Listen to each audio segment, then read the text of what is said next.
Hello everybody, we are back to the Dota 2 section. After so many interviews of other esports, we are back in the real esport. Dota, of course, passion of mine, and of course I got one of the most famous Dota players right next to me, n0tail, aka Big Daddy.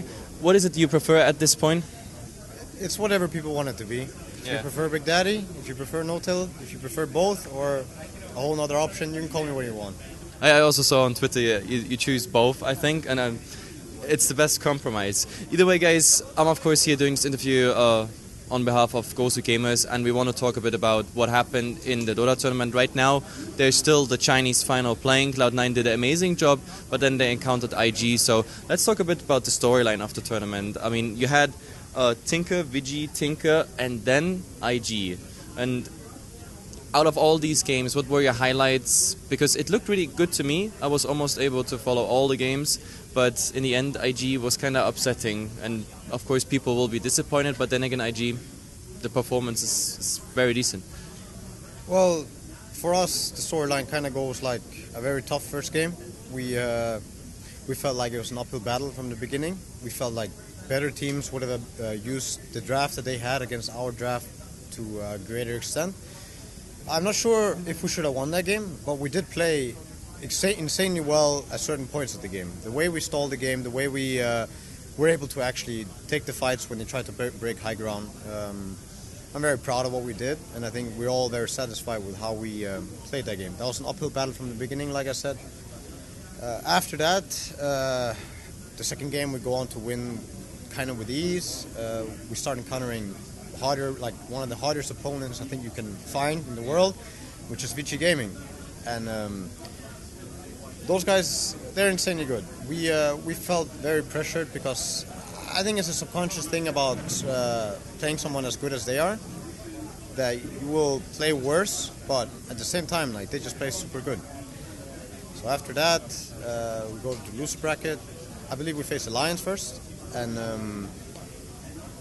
that series was kind of interesting because they had just knocked out Secret. We've had past encounters with them. We was scrimming versus them. We felt really good playing them. And the first game for me was very interesting. The way we took the sniper. We did not want to give him a sniper. And I felt like that was a bit of a mind game. And it was still the longest game we've had this tournament, right? That was the Alliance game, or was it Tinker one longer? I can't remember. I think they were about the same. But long games.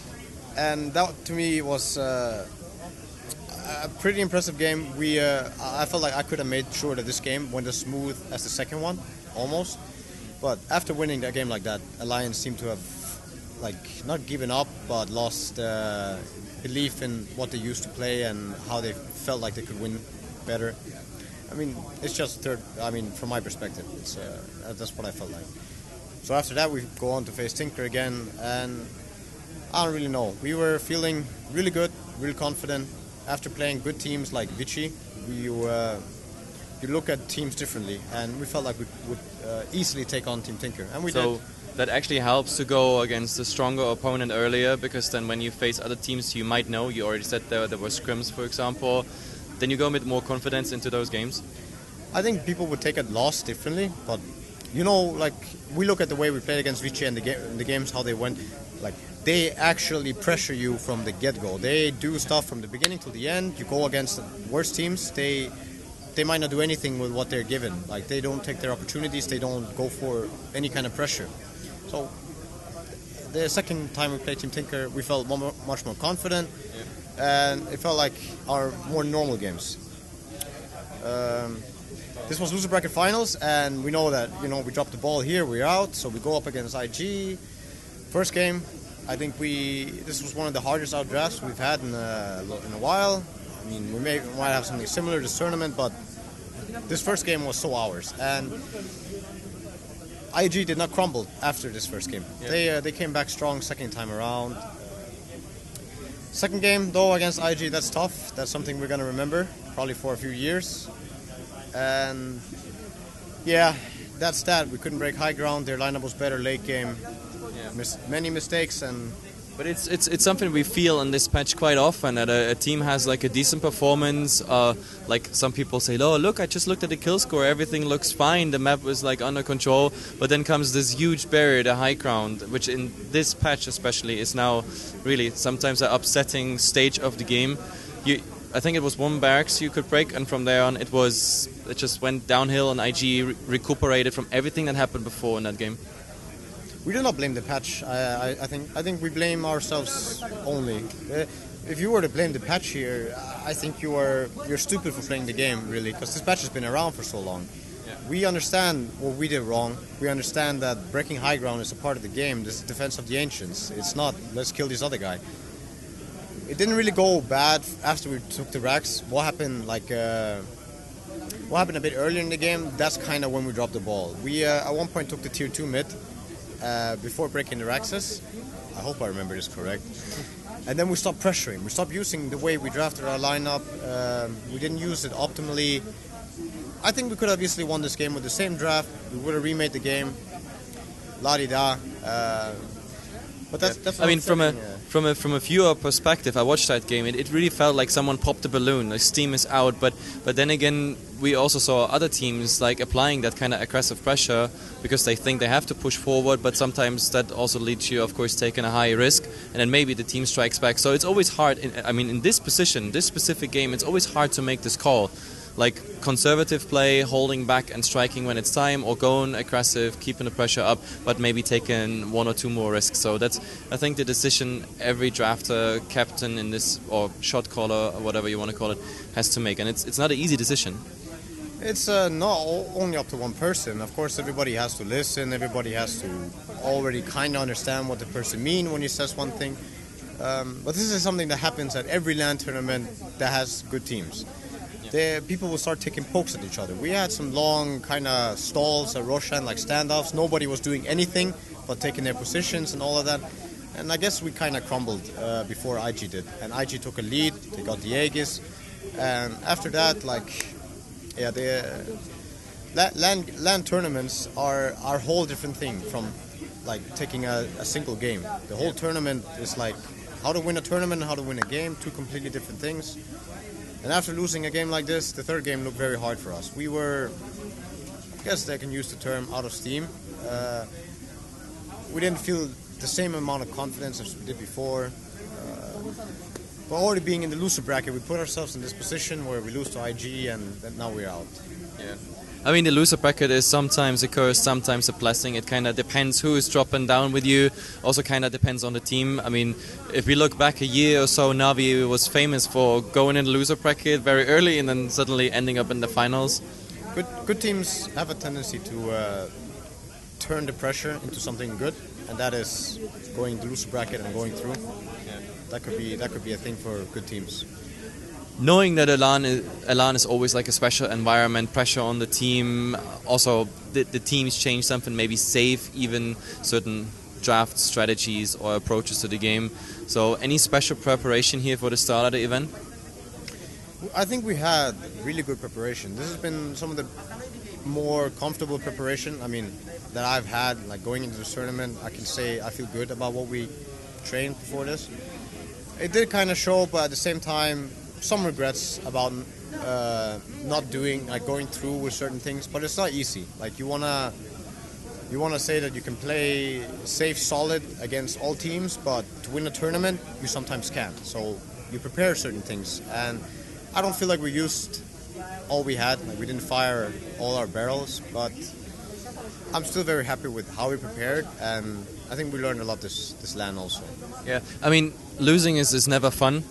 On that we can pretty much agree. But for me, to be honest, like as someone who comes from the Western world, it's still an achievement to see Cloud9 prevailing at least against two teams, being the number 3. Because IG and VG, they're obviously not easy teams. Either way, I was actually saying Cloud9 being amongst like the 3 teams here on Starladder. The 2 first now, of course, being Chinese. So it's again sort of a West-East thing. Talking about playstyle, tell us the major difference at the moment between West and East. Well, I gotta say that the East at the moment seem to have a huge advantage when it comes to positioning and fighting. it's very related. The better position usually means the better fight. And the East seems to understand better where the heroes need to be for this situation to work out. Whereas the West, if I had to choose one advantage, it's about them catching and surprising enemies, about doing, I guess you could say, random or unpredictable movements. Yeah. That's the one thing that the Chinese have gotten a lot better at, but that's still what they could maybe improve on. And talking about the patch, I mean, Ice Rock dropped that bomb. We knew Starladder is coming, and afterwards, Doomsday. Well, some people behave like that. It's another patch. Ice Rock always gives her that meal, and we have to chew and have to see how it tastes. What do you think about the new patch? I actually haven't heard much of what's coming. I've only heard ideas of what's going to happen. I don't know if there's anything unofficial that's like going around. I actually haven't followed any of that. Okay, then let's do it like this. The current meta, the current patch, how it is and how it's been played in the pro scene. In your opinion, what would you like to see? What would you like to go? Well, at the moment, I am pretty pleased with how the game is at the moment. I have trust in what he does, actually. I like what the game has kind of become. I feel like the meta at the moment has a lot of options. When I look at the way I could play the game, I see many opportunities. So for that, it's hard for me to answer, but I would still like for faster play to be more rewarded, I guess you could call it. Faster play, more rewards. I don't know if he still wants to make objectives harder to get, but again, I trust him. I trust in what he does. I'll just have to chew it up. Ice Rock, our common god, and Lord Gaben right next to him. That's, I guess, something we have to trust in. It's not like we have a choice. We just have to deal with it. But there was also a second big announcement. The TI will be the last TI as we know it. So TI 5 will happen, and after that we go into a major system. And now you, as a player who will definitely participate in those, unless you announce your retirement today, which I don't hope. Major system. Your thoughts on it? I like it. I think it's much needed, and I think it's time to raise the standard for these tournaments in between TIs, because TI so far has had the higher standard, and I feel like it is not that hard to match. It's hard, but it's not impossible to match that kind of standard for tournament like quality and quality overall, I guess. So I like it. I like the major system, or the idea of it.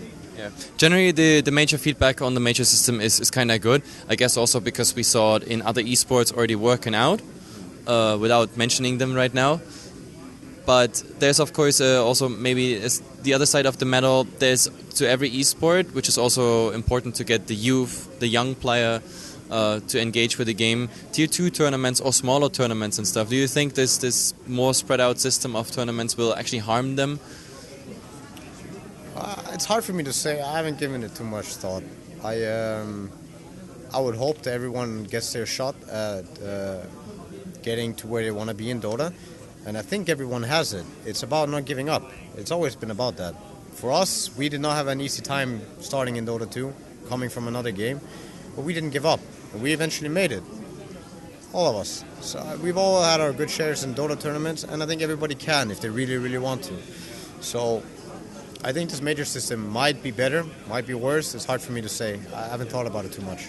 So bottom line is hard work pays off. Everybody has to do it. The last thought of today, Starladder, now being in a different country, different city, whatever you want to say about it. The venue, you like it more, less, the city? Any thoughts on that one? Last time I was in Bucharest, I didn't really get to experience much. I have a good memory of it, but this time around, it feels like I've had like a superb time. This city is amazing. The weather has been so great. Everything is like, all the food has been so good. It's usually like you go out and you try and experience stuff and you find something you're a bit, iffy about. But this, like what I've had and what I've experienced so far here, I just want to come back, really. Oh, well, if we come back, I heard the next one is in Cluj-Napoca, but it's still in Romania, as far as I know. so we get to see another city, I guess. Either way, bottom line is, for both of us, we enjoyed the event here so far, regardless of the result. I still think it's good. The West made number 3. It shows us a bit before the TI where everyone stands. You commented on that one already. Let's just have a nice Sunday before we all go home, and thank you for the interview. Thanks for the viewers. Shoutouts, mom, dad, girlfriend, friends, anyone? All of them. Shout out to my friends, my mom, my dad, especially my girlfriend. And shout out to my sponsors, of course. Shout out to everybody, all the fans that came here. They've been really great. And shout out to you, of course, for having this interview with me. It's been a very great LAN, considering our not desired performance or result. But I'm still happy. I can't complain. And that we finished. This is the 3rd day here on a DreamHack. We actually have the result already of the final, but we're not going to tell you. Spoilering is always bad. I just want to say thank you for watching. n0tail. See ya.